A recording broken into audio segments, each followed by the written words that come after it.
Hi, I'm Karen Colville, artist, emerging author, a model, and speaker. I've written a manuscript. I started working on it last year at about this time. Since then, I've been fortunate enough to have two publishers look at or consider it.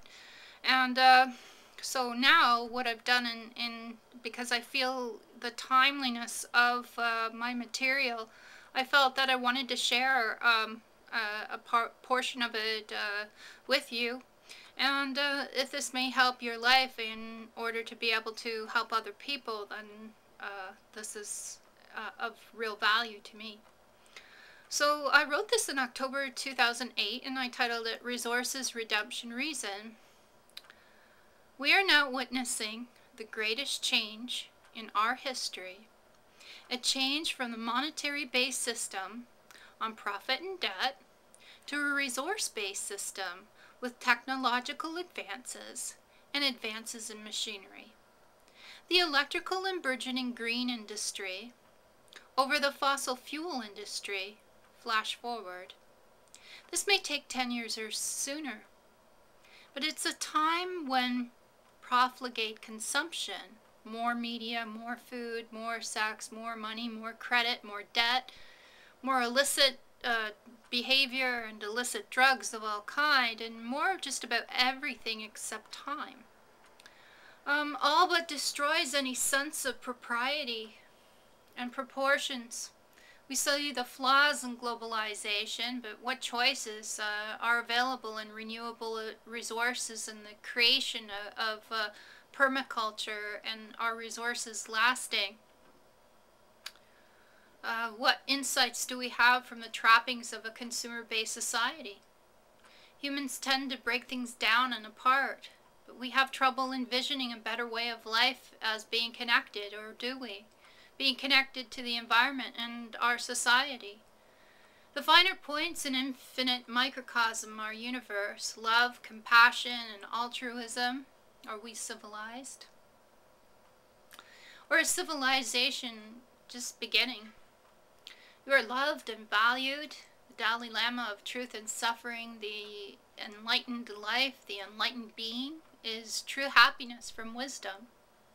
The suffering and change of our experiences out of ourself, connected, is dignified. Complexity is truth and the distinction from the ordinary to the extraordinary. To embrace the environment. And the beings within the environment are new growth in our levels of our minds. The future is never set in stone. But here in the now and in this moment, we're witnessing an era to an end of history, repeating itself from the Great Depression where people would do anything to survive. What is the purpose? What makes your life worth remembering?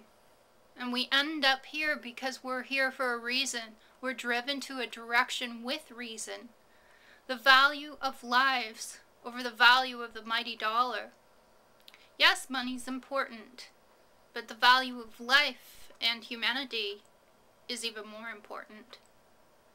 Whereas life, meaning survival, the only thing separating ourselves from death, contributions to the natural world, is a life well lived and provides meaning. So many argue life has no meaning, and its meaning to survive is to go beyond survival. But any group that wipes out thousands in countries and eventually mass destruction in its own borders, then greed breeds in its own darkness. The aftermath of greed is a lost dream. Corruption tarnishes inequality in society. How do we change? So, whose greed is what country's disease? I mean, this is an international problem. It's endless hours in the pursuit of dreams and endless stress, taking from the poor and giving to the rich is the old paradigm.